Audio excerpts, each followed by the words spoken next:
forward to join a medical mission to Vietnam for many years, and it didn't happen until recently. And I signed up as a medical on this trip for a medical mission, but towards the end, I realized it became a personal mission trip, and I have feel so fortunate to have this opportunity.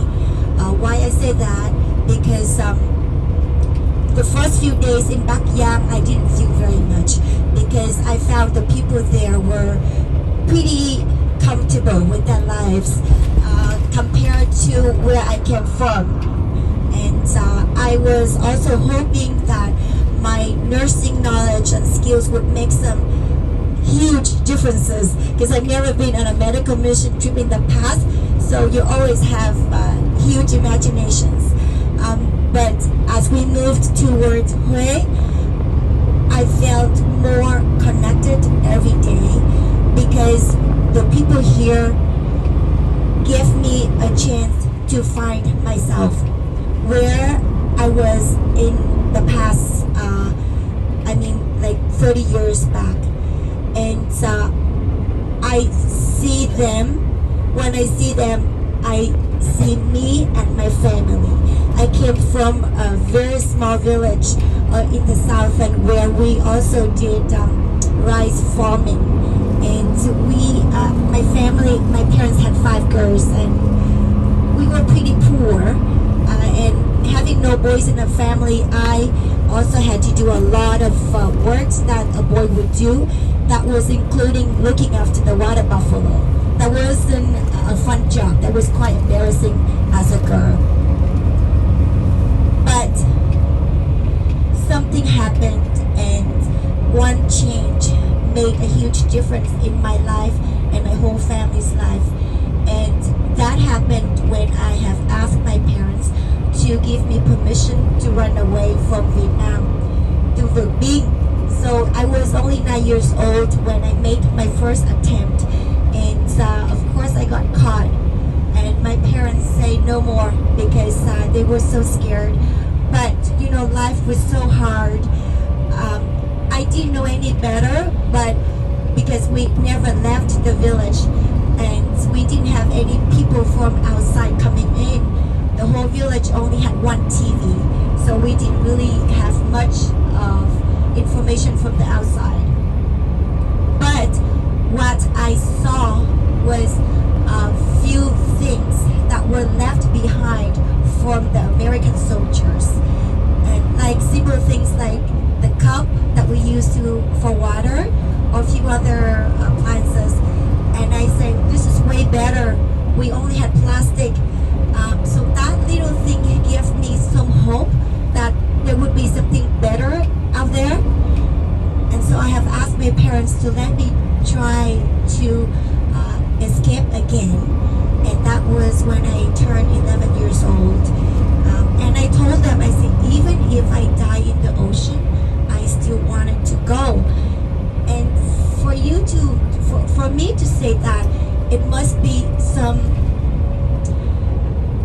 must be a lot of hardship in my life, or I hated what I was having, or I hated what I didn't have, enough to inspire me, to motivate me, to put that fire, desire in me, to have that request.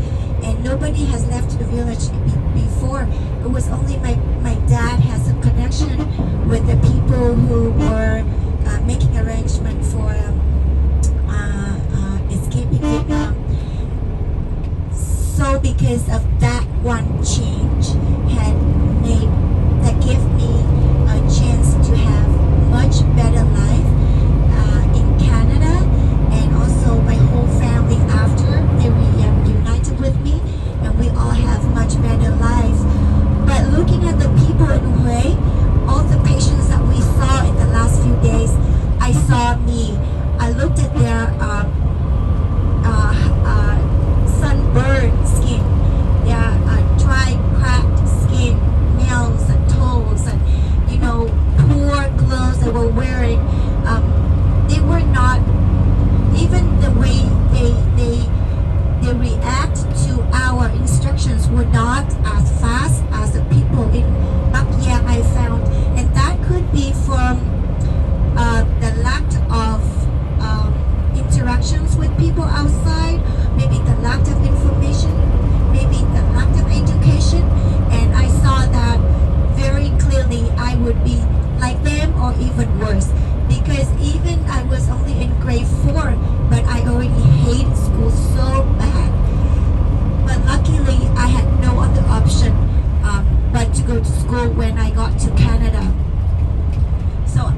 and every one of you that if you were looking for something so huge to make a huge difference in this mission trip, I think you did. I think we all did.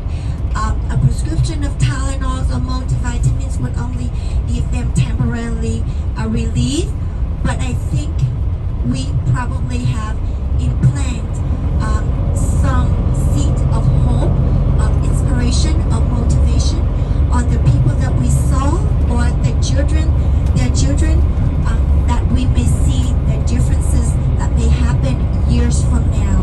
And I want to thank you, Father Ding, for your dedication, because I've heard that you have been arranging this for many years.